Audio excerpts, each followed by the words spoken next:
Welcome everybody to the first class of Chumash Breshit, where we're going to take a look at the first few psukim. We'll see how far we get. It's going to be a slog. And I believe that the Vietnam vets here, slog has a very specific connotation, slogging through those swamps and rice paddies in Vietnam. And we're going to try to seriously examine these psukim through the eyes of some of the classical commentators. And we're going to read them in Hebrew. We have the texts here in English, but I would like to read it in Hebrew. And we're going to try to take these texts seriously. I think we're going to discover some really fascinating, wonderful ideas here.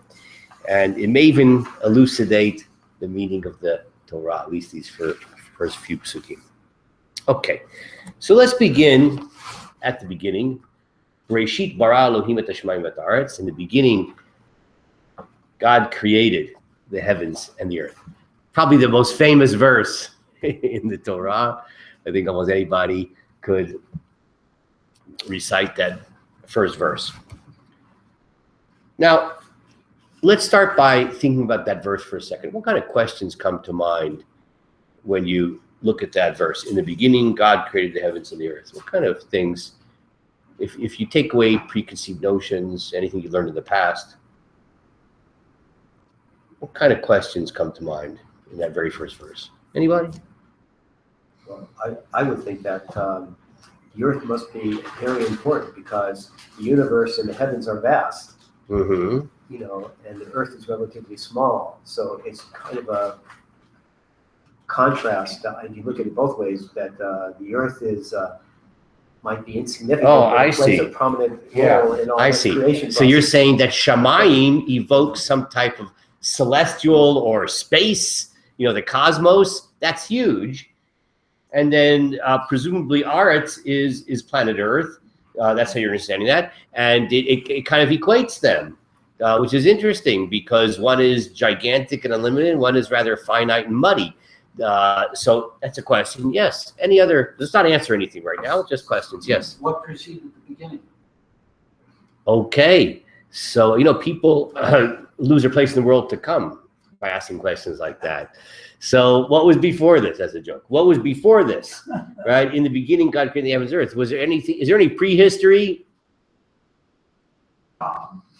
Okay. What's that? Yeah. Okay. God. Right. Hashem. Right. Okay. Any other questions when we take a look at this first verse? Anybody? What made him decide in the beginning to create? Okay. Why did God create? Right. Certainly no motive here. Right. In this verse. It's just. I can quote a classical question, which is I don't want to get credit for it. Go ahead. It's okay. So the issue is the word bereshit, which is an ismach. Good. Okay, so that's a grammatical question. You have to a little bit know some Hebrew grammar. We will talk about that. Probably more than you actually would like to talk about it when we get there. Won't be today. But grammatically speaking, just so everybody understands Dwight's question, grammatically speaking, Bereshit bara means in the beginning of he created. Now that makes no sense in English. It doesn't make sense in Hebrew either. So that's going to be a very big problem. And Rashi will deal with that and many other commentators. So we'll take a look at that. Also, generally, a common question is why not begin with an enlarged base? Oh, so that's an interesting question. You wouldn't necessarily know from this particular text.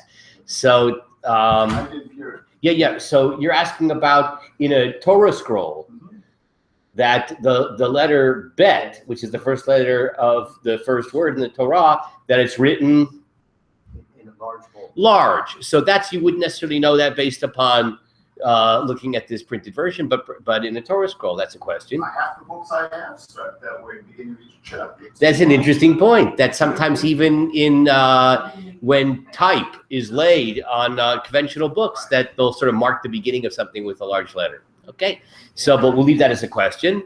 Any other questions? Okay, everybody ready to dig in? Let's first start the way we always start in a traditional approach towards the Torah, we already did actually, which is to read the pasuk for a second. Think about it for a few minutes. That's always a good thing to do. Second step would be to take a look at Rashi. Now, I'm going to say something right now. I said it for people who attend my other classes. I said it last night, but it bears repeating, especially for the people who weren't there.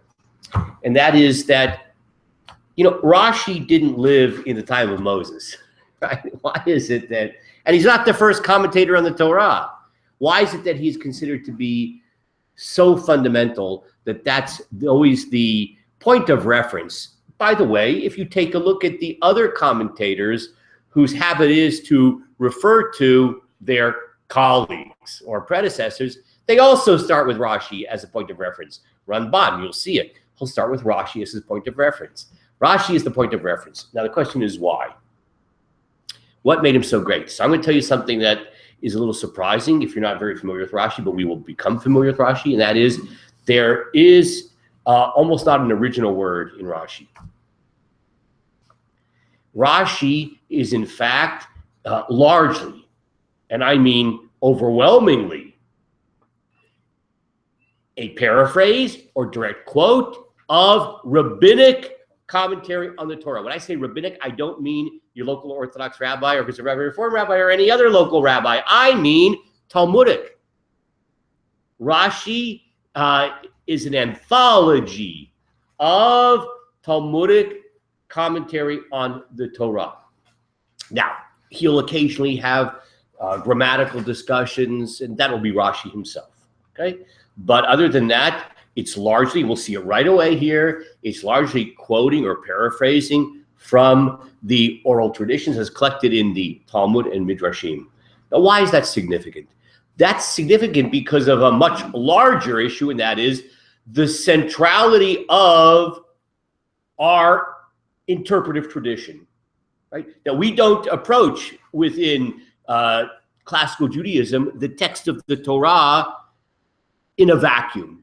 We approach it from the vantage point of an interpretive tradition. That interpretive tradition is mainly recorded in rabbinic literature, in the Talmud and Midrashim. Now, the problem is, if you were going to try to read the Torah through the lenses of the Talmudic tradition, you would have a very big struggle ahead of you, because you would have to go through hundreds and hundreds of texts, thousands of pages of very difficult material.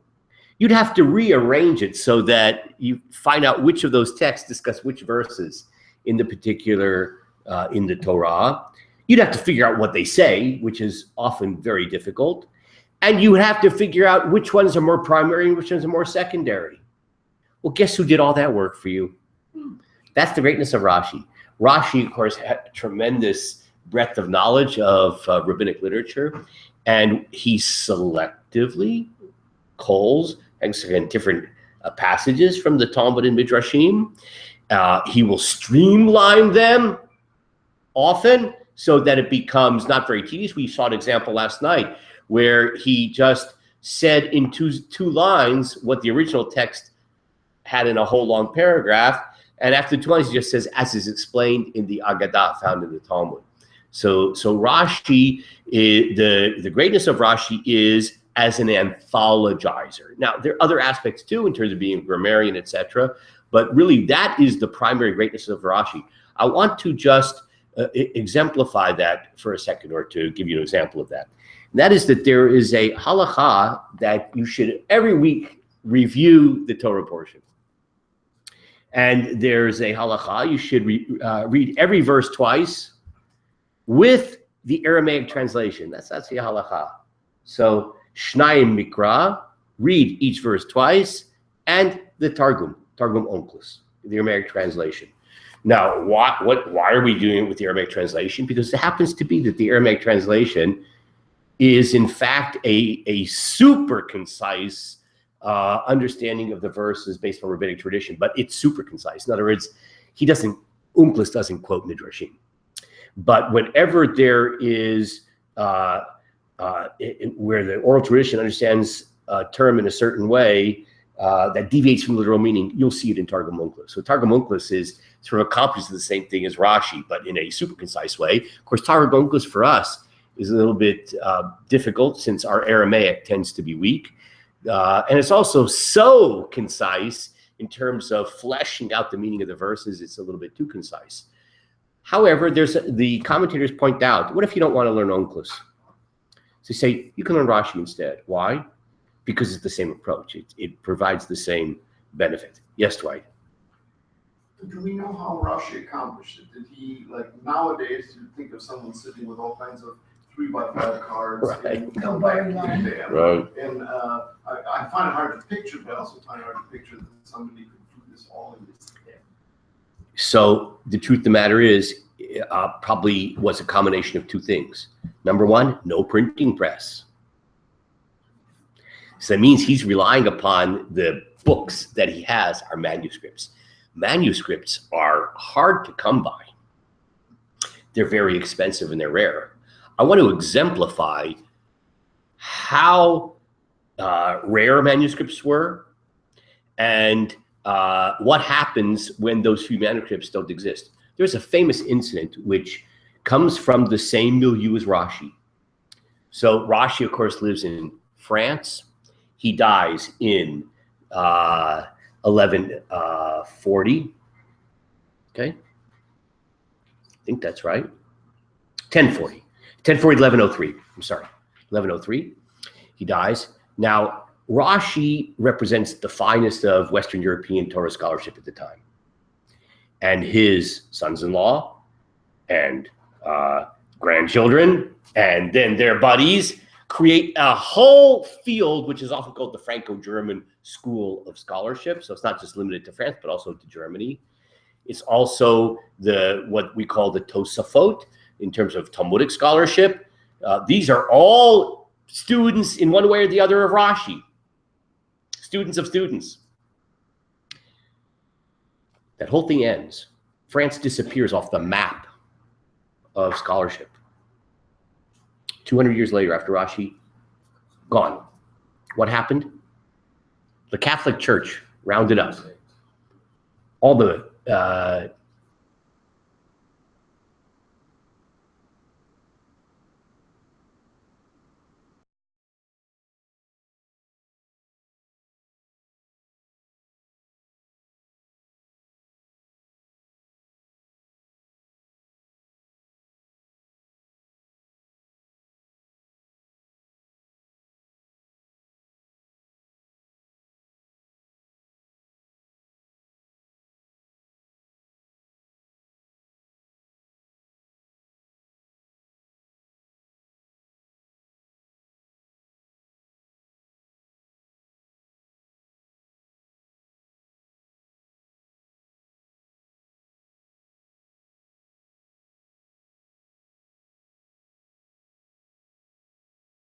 about it or almost unable to comprehend what it meant 500 years ago and 1,000 years ago to be a Torah scholar.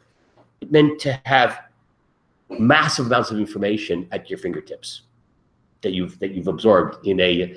I remember I once heard it. There are scholars like this nowadays, not many. I once heard a story about Rabbi Moshe Feinstein, whose picture is right over there on the far right, who was one of these kinds of people. He was once discussing a certain issue with somebody, and he said, well, you know, it says in Shulchan Aruch, in this chapter, in this passage, and the other person said, no, I don't think so. And Rabbi Moshe Feinstein got all, upset and digging around, get the book. And now what was going on? It wasn't an ego issue. He explained later that it's very important to have absolute mastery of the texts. And that's why when he says something, he wants to be able to document it. It's actually in academic circles. You do the same thing with a footnote. It has to be, you can't just blab, right? It has to be firmly documented. And that's why he won't say anything unless he could, with confidence, say it's in this source precisely. Okay. So yes, the answer to your question is partly manuscripts, partly a massive amount of information in his head. Okay, let's take a look at the Rashi. Bereshit. Now, I'm warning you right now, this Rashi perhaps what's fascinating about it, he's not going to deal at all with the biblical text. This is not going to be a comment on the verse in the sense of what does any word mean. He says the following, Amar Rabbi Yitzchak. Rabbi Yitzchak said, now it happens to be that Rashi's father's name was Yitzchak. This is not a quotation from his father. This is a rabbinic text. It's a rabbinic text. And he says the following, Amar Rabbi Yitzchak. Lo, very famous Rashi. Lo hayat tzarich latchil et Torah ela me'achodesh hazeh lachem. That the Torah should only have begun from the 12th chapter of the book of Exodus. According to this rabbinic midrashic tradition, it's hard to understand why you have all of the book of Genesis and the first 11 chapters of Exodus.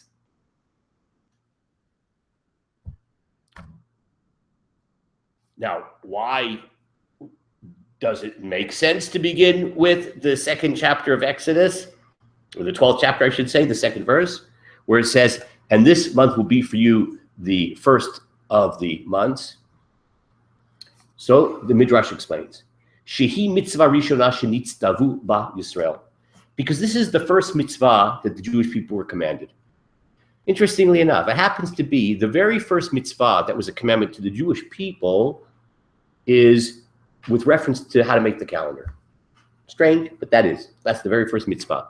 Now you might say, someone asked you what's the first mitzvah in the Torah, people automatically think it's pru arvu, be fruitful, multiply. So there happens to be some truth to that, except for it's not uniquely to the Jewish people. That's sort of a human mandate. But the first mitzvah, which is just to the Jewish people, is determine the Jewish calendar. So the Jewish people only exist at Mount Sinai. As a nation. And so the first mitzvah given to the Jewish people as a nation is this mitzvah. Umatam patach b'Breshit. So what the heck do we need the story of Breshit, of the creation of the world? As a matter of fact, based upon this midrash, we would say, what do we need any of the stories in the Torah? In the entire book of Breshit, from beginning to end, as a matter of fact, what do you need the first 11 chapters of the book of Shemot, of Exodus? By the way, what do they deal with primarily? Moshe's birth. Okay, because really, with reference to, who cares about Moshe? Because of the big events, the Exodus from Egypt. Now, by the way, think about this for a second. We often, we make Kiddush, and in many other prayer contexts, we say Zecher L'Maaseh Breshit and Zecher L'Tziat Mitzrayim. We're doing this in order to remember Breshit, the Genesis, right, creation, and Zecher L'Tziat Mitzrayim. And this is to remember the Exodus from Egypt. What an unbelievable comment in this particular midrash. The two central themes that later on in Jewish history we look back on as kind of the two central pillars of Jewish faith, of Genesis. Exodus. The midrash says, I don't need it. What do I need it for? So, well, why? But it is written there. So why is that? So the midrash goes on, Mishum. And it quotes a verse from Tehillim, Koach ma'asav higid le'amo latet lehem nachlat goyim. The power of his deeds, he has informed his people in order to give them the inheritance of the nations. I'll repeat that. The power of his deeds, he has informed his nation in order to give them the inheritance of the nations. Now, what relevance is that? So the midrash goes on. She'im yomru umot ha'olam liYisrael listimatem. Very famous phrase here. For if in the future the nations of the world shall say to Israel, you are brigands, thieves. Shekavashtem artzot shiva goyim. You conquered the 7 Canaanite nations. The Jewish people are occupiers. It's the occupation. The occupation. They are a foreign element that has brutally conquered the indigenous population. That's what the nations will say. Haim omru lahem. So therefore, since that charge will be leveled against the Jewish people sometime in the future, remember this is a tradition coming from Talmudic times. So the nations, the Jewish people will be able to say the nations, Kol ha'aretz shel hakadosh baruch hu hi. You know what? You know who owns the land? The Holy and Blessed be He. Hu bira'ah. He created it. Unitanah, and He gave it. La'asher yishar be'enav. To He that is proper in His eyes. Birtzono nitanah lahem. In His desire, He gave it to them. Right? The fact that the Canaanite nations lived in the land of Israel before we brutally conquered the land of Israel and served as occupiers. So that must have been that God had given it to them. God gave it to the Canaanites, or else they wouldn't be there. Nothing happens without God's permission. Nitala mehem ubersun nitala lehem, and with His own will, divine will, God took it from them. Unitana, what did He do it with it? He gave it to us. Lanu nitana, lanu, He gave it to us. This is the famous very first Rashi in the Torah. Well, this sounds like one heck of a religious Zionist midrash here. Okay, right? That the only reason, think about this for a second. The only, according to this midrash, the simple reading of this midrash, you're going to see that this midrash, the Ramban is going to give a very different interpretation of this midrash. But right now, the simple reading seems to be, I mean, it's hard to understand. The only reason we have the entire book of Genesis and the first 11 chapters of Exodus is in order to show that the land belongs to God. He give it to whoever He wants to. He took it from them and He gave it to us. We're not thieves. That seems to be the simple reading. Now, there's a lot of loose ends in this. It's not making complete sense. For instance, I can see the gears in Dwight's mind that are turning around. What are a couple of problems with this midrash? I don't mean philosophical, but just the internal logic of the midrash. Most of Bereshit has nothing to do with. Exactly. I could understand this as an explanation of why I need chapter 1. Why do I have to know that God created the universe? In order to tell me that God is the owner. And since He's the owner, He can do with the land, with the real estate, whatever He wants to do with it. But the midrash starts out with, really, I don't need the entire book of Bereshit, and I don't need the entire first 11 chapters of Shemot. We need Abraham. Why? Because God initially promised the land to the descendants of Abraham. Okay. Before, I don't know if Okay, so you're trying to answer the question. There, because there's somebody there. So you're trying to answer the question that it would be good. It's not only that we need to know that God is the boss, we also need to know that there was a divine promise to us, that we got a deed of sale or whatever. Early on. So that we need to know the Abraham story. But that's still not going to suffice. How about the whole story of slavery in Egypt and Exodus? What do we know that for? So that still seems to be a problem. Mark, you're about to say something. No, You're good? I'm good. Okay. So I don't understand this fully. Now, I'd like to back up and tease out a few more elements of this midrash. What assumption does Rashi seem to have about the rightful function, let's call it? The way the midrash begins with reference to what is the function of the Torah? Because let me just frame the question better. Since the midrash says, really the Torah should be given from the first mitzvah. So what do we need all these stories for? So what seems to be the premise behind that question? That what's the function of the Torah? It's a book of? Just the facts, man. Just the facts. It's a book of mitzvot. It's a kind of Shulchan Aruch. It's a kind of code of Jewish law. That's all we need. It's like a document of sale. Okay, so that's already the answer, right? But the question was based upon a premise that the Torah really is a book of, what's the word Torah mean, actually? Instruction. It's a book of instruction, and let's, on the most basic level, do this, don't do that. So therefore, let's go to the first mitzvah. So what do we need all these stories for? Answer, it's a bill of sale, like my dad said. Okay? So it'll be a little more complicated than that, but as we explained it, that we need to know about the God having created the universe, and perhaps we need to know about Abraham.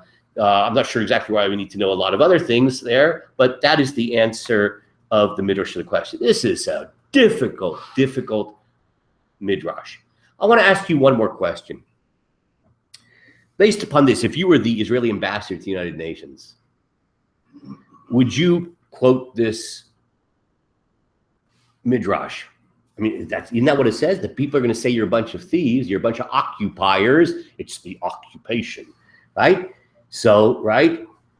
So, Haim Omru Lahem, language of the midrash. So therefore, the Jews should say to them, to the United Nations, everything belongs to God. Right? He gave it to the Canaanites, now he gave it to us. So I'm just curious, is this going to work? Well, it's better. He should say it's better than the argument that Israel was created, as Obama says, because of the Holocaust. Okay. Okay. So I hear it, that at least it gives some kind of reason other than simply a response to national tragedy. Put it this way. I doubt how effective it's going to be. I think that's clear.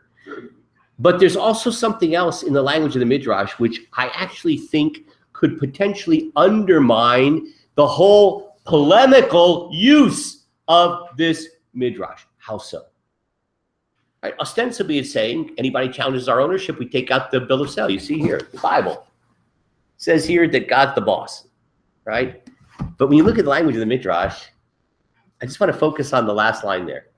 Everything belongs to him, blessed be he. He created it and he gave it to whoever he wants to. He desired to give it to them, and then he desired to take it from them and give it to us. So wait a second. But then he lost it. Excellent. That's exactly my point. In other words, so let me just develop what Mark just said. You see, based upon that logic, where do we see that the Bible promises the land of Canaan to Canaan? I don't know of any verse like that, but it's kind of working backwards. It's just sort of, it's a kind of circular reasoning of sorts. Well, they live there, and it must be, nothing can happen without God saying it's okay, so it must be that God gave it to them first. Now, what happened then? We took it.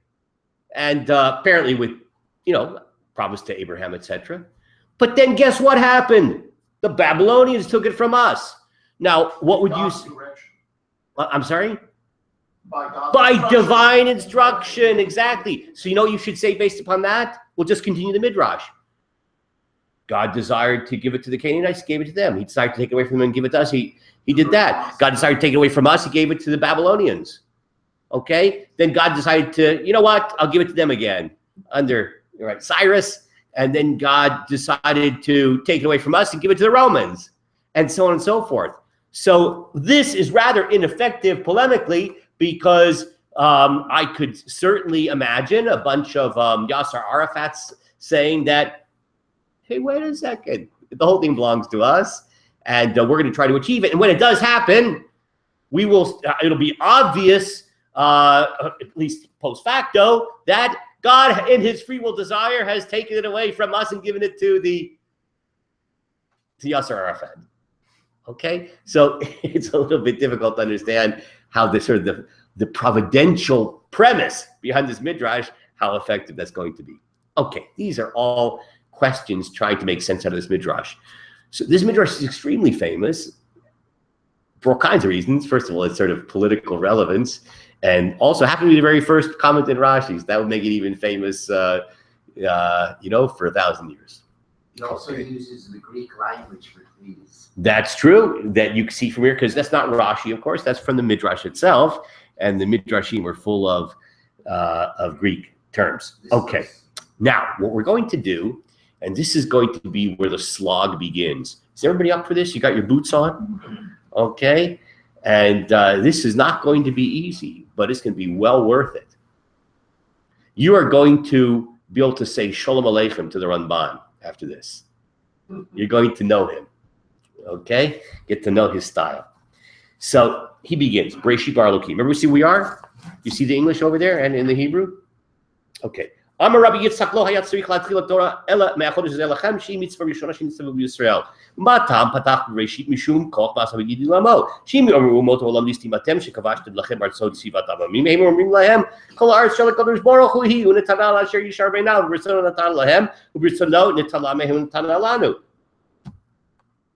I'm not going to translate that. You know why? Because Nachmanides,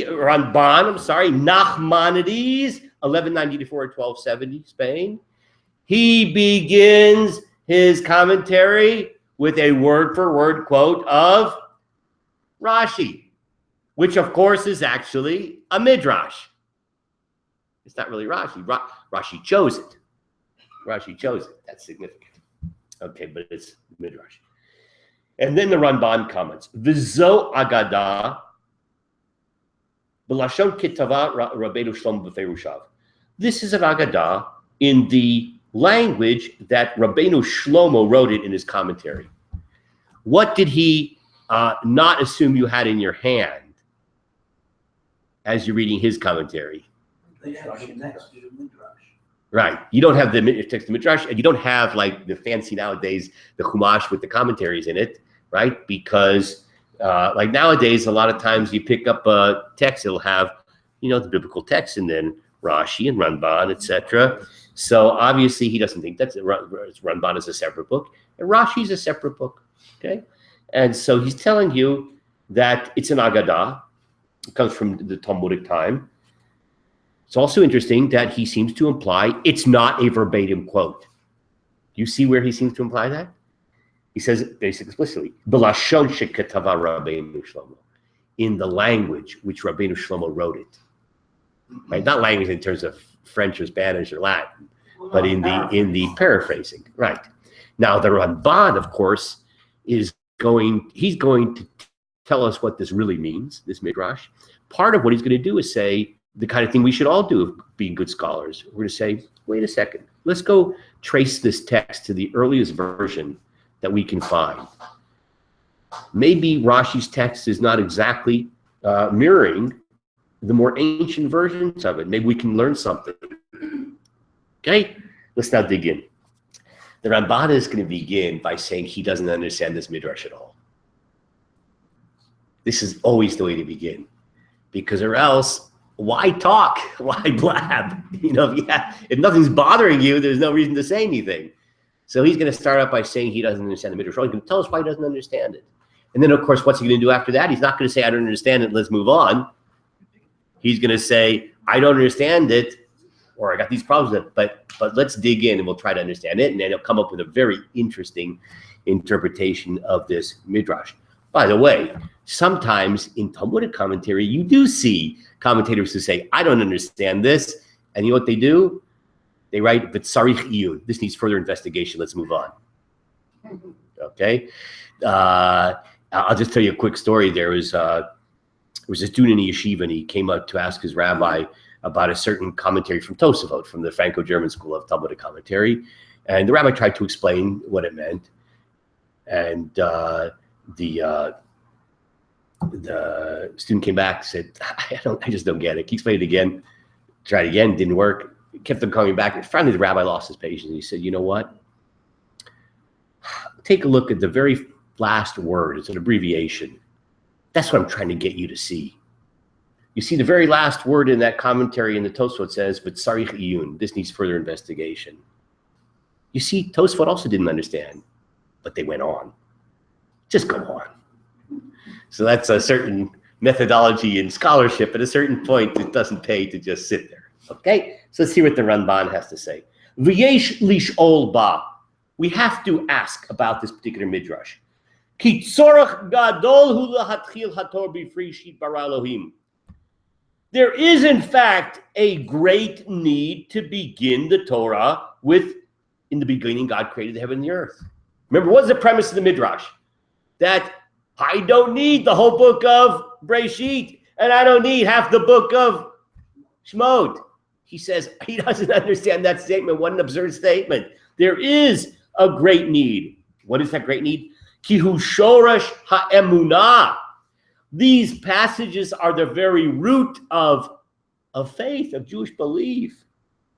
V'shenu ma'amin bazeh.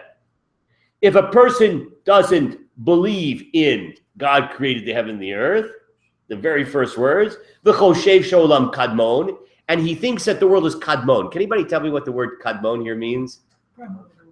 Yeah. How about pre-existent or eternal, right? Who kofer be'ikar. This person is denying a fundamental premise of Judaism. Ve'lo Torah klal. He doesn't have Torah at all. Uh-oh. Okay, so let's just talk about this for a second. So the Ramban says, unlike the way we understood the Midrash, we understood the Midrash to say, what is the function of the Torah? It's a law code.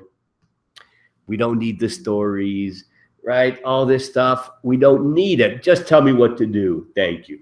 The Ramban says, that's ridiculous. We think Judaism is just kind of a do this, don't do that. It's not only do this and don't do that. It's a worldview. And fundamentally, that worldview is that God created the heaven and the earth, that there is a beginning. And Mark asked what preceded the beginning. All their questions are going to be addressed, not necessarily answered, but addressed, right? There is no beginning, or put it this way, there's no beginning before the beginning, right? There's a beginning. Now, the Ramban thinks that this is a big deal. A big deal. Just want to explore that just for a moment philosophically. Some of you may have studied the Rambam's Guide for the Perplexed. You know, the Rambam had great respect for Aristotle. And Aristotle is mentioned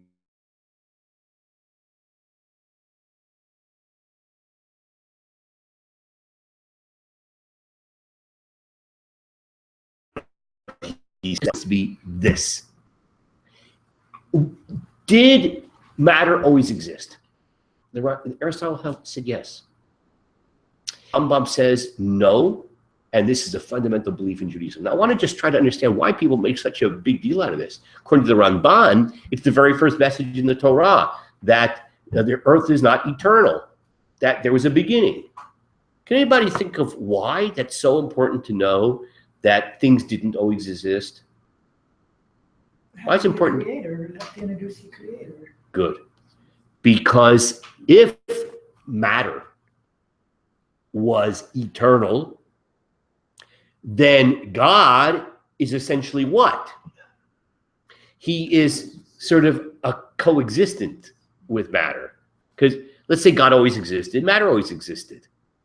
So there is God. It then becomes within the world. He's sort of on equal footing, as it were, with the universe. So it's like the Greek gods. What's that? Like the Greek gods. Like the Greek gods, exactly. So the Torah begins, according to the Ramban, according to the Rambam, really this is very fundamental, and according to all scholars, that the Torah is starting out with this dramatic beginning where it's overturning the idolatrous assumption about what gods are part of nature according to idolatrous systems. They may have certain powers, but so do X-Men, right? But the God of the Torah is a God that is not confined to the natural framework. He exists outside of the natural framework, and he creates the natural framework. And that's stated in this very simple way, Bereshit bara Elokim et hashamayim v'haaretz. In the beginning, God created the heaven and the earth. Now, there's going to be problems, exactly what those words mean, but in terms of a general philosophical point, the Ramban says, that is absolutely vital. How could you possibly dispense with that? Okay, so far so good. Let's go on. Vatshuva. The answer is the following. Meaning, we'll answer to what? To Ramban's own question, which is, I don't understand the Midrash. The Midrash seems to assume that I actually don't need the whole Genesis story. So the Ramban said, but of course you do. You have to know that God is sovereign over the universe. He's the creator, that the world isn't kadmon, the world isn't eternal. So what does this Midrash mean when it says that we don't need all of Breshit? Vatshuva, the answer is the following. Mipnei shema'aseh Breshit sod amok enu muvan min hamikraot. He says an amazing thing. He says that the story of the narrative of Genesis is a sod amok. What's a sod amok? A deep secret. It is unintelligible from the verses themselves. Velo ivada al burio, and it cannot be understood clearly. Ela mipi hakabbalah ad Moshe Rabbeinu mipi hagvura, unless it's explained through Kabbalah. Now, I want to just make sure everybody understands what he means by Kabbalah here. Not what you think. Very good. It means tradition. When the Ramban uses the word Kabbalah, and actually in Jewish tradition, it does not mean Kabbalah. It does not mean what Madonna means when she says Kabbalah. Kabbalah means tradition. That without tradition, going back to Moshe Rabbeinu from God himself, we would have no idea what the Torah is talking about. Okay. Now let's read on a little bit more so you'll get the drift of what he's trying to say here. Because right now it's a little perplexing. What's his point? What about those last words? Which one? I'm just looking at the English, so I look back. The last words of that sentence. Oh, I'm in the middle of it. V'yodav chayavin lahastiroto. Those who know it are required to hide it. Yeah. That suggests Kabbalah and the other. Right, right. So meaning, because that's why he means al burio. You know, in other words, in order to understand this truly, which then is going to get into mystical meanings. So you can't understand it without tradition. By the way, even the word Kabbalah used in terms of Jewish mysticism, from the Ramban's point of view, like it's because Kabbalah is a handed down tradition. Okay. So, and if you do know the meaning of the narrative story, you better not tell anybody. Okay. Lekach amar Rabbi Yitzchak. That's why Rabbi Yitzchak, not Rashi's father, in the Midrash. That's how Rabbi Yitzchak said, She'ein lahat chalat Torah tzorach b'reishit bara. That there's no purpose in having an actual narrative in the Torah. V'asipur b'mashen nivra b'yom rishon u'ma na'aseh b'yom sheni v'shar yamim. The story about what was created on the first day, what was created on the second day, and all the other days. V'arichut b'yitzirat adam b'chava. All the lengthy description of the creation of Adam and Eve. V'chetam v'oncham. Their sin and their punishment. V'sipur gan Eden. The story of the Garden of Eden. V'gerush adam mimeno. And the expulsion of Adam from it. Ki kol ze lo yuvan bina shlema mina ktuvim. There is no way to read these stories and to understand them. They are utterly obscure. The kol shekein sipur David ador hamabul v'hapalga. All the more so the story of the flood, the story of the Tower of Babel. That's hapalga. When the earth was divided into 70 languages. She'ein hatzorach b'hem gadol. There's no big purpose for them because, you see, there can only be a purpose for a passage in the Torah if it actually communicates anything. But since all of these passages communicate nothing because they're unintelligible, so therefore, I don't know what they're doing there. This is how he reinterprets the Midrash. When the Midrash said, what do I need all these stories for? We thought it was because the premise is the only purpose of the Torah is law. The Ramban says that's not what he meant. What it means is, what do I need all this material for? I have no idea what it means. And nobody has no idea what it means unless you have a Kabbalistic tradition in order to be able to interpret it. So, but let's go on just a little bit more. So now he answered what you might have been thinking. So you might say, well, you do need it. Why? Because those people who have the tradition will then be able to understand it. Will be able to understand whatever the messages there are there. They will become coherent, these passages, through the tradition. So he says, wait a second. If the only way you can understand what these passages mean is through a received tradition, let's just make it simple. Dispense with the verses, and we'll stick to the tradition. You don't need any written text. Just tell me these truths these philosophical or conceptual truths, which are communicated through tradition, I don't need to anchor them in any kind of written text because the written text itself is completely unintelligible. So I don't know what this is all doing there. Do people follow his argument? This is a fascinating, let's just read on just a little bit, then we'll talk about it. Okay. V'yaminu bichlal b'nizkar lehem ba'aseret dibrot. For most of us, the only thing you need to do is to believe in a general sense in the Ten Commandments. Right? The Ten Commandments are a statement of Jewish belief. So it's an anti-Christian. Perhaps. Okay. If you want to know that God created the world, guess where it says that?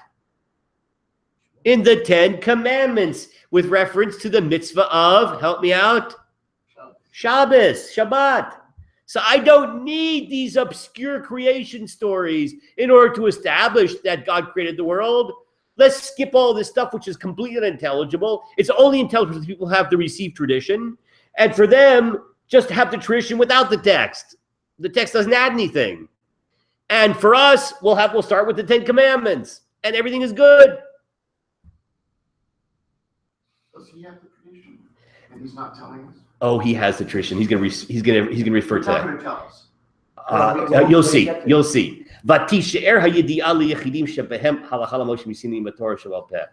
And the sort of ultimate knowledge of things will remain among the yichidim. What are yichidim?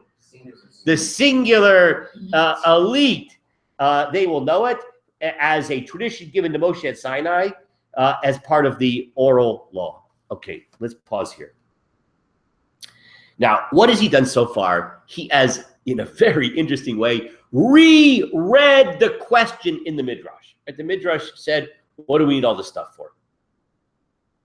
So we thought it meant, what do we need all these stories? Let's just have halacha.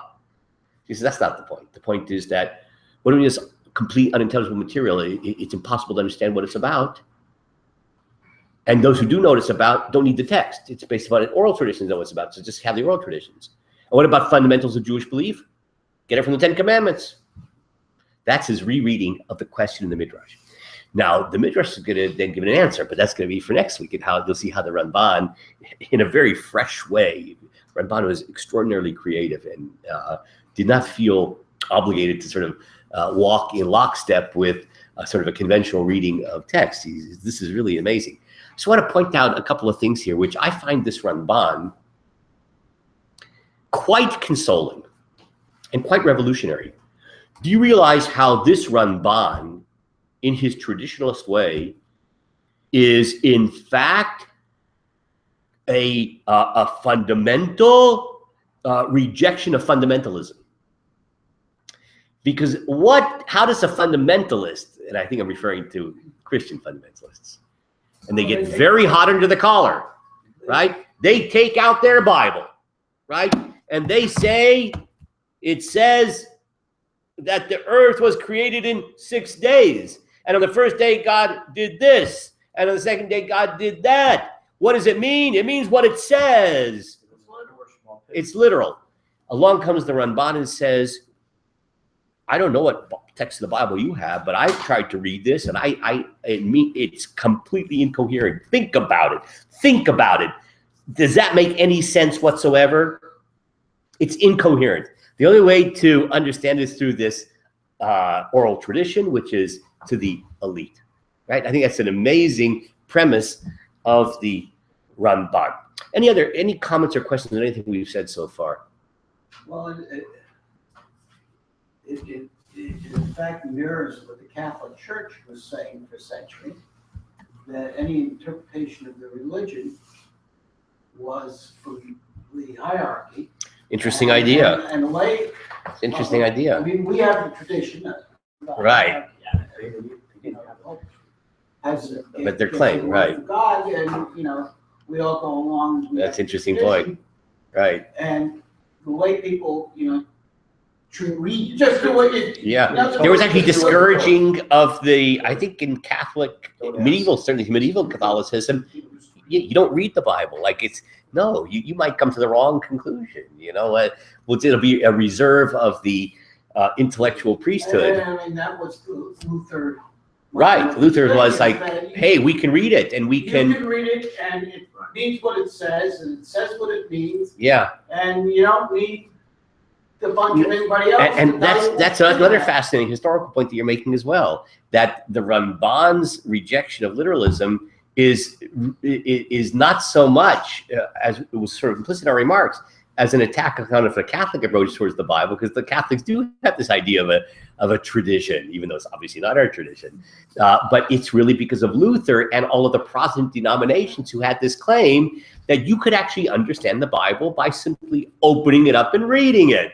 And what does it mean? It means what it says. And we do not agree with that premise. And the Ramban vehemently doesn't agree with that premise so radically that he says that the entire book of Genesis and the first 11 chapters of Exodus are essentially unintelligible.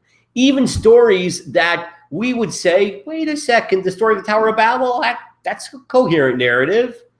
The being kicked out of the Garden of Eden, I follow that one, right? He's saying, no, you don't. No, you don't. It's not what you think. Also, make one more point, then with this will end, unless if anybody else has a point. I've always been troubled by the fact that for most of the book, or certainly large part of the book of Breshit, people don't seem real.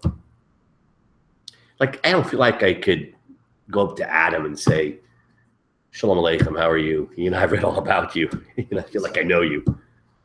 Doesn't seem like a real human being. And there's all these personalities that exist. They also live for right? Yeah, they're all surreal. They're all surreal. Methuselah, the Methuselah, right? And Nimrod and all these characters that are mentioned. Okay, so that's interesting. So that only when you get to Abraham does it start to feel more human, right?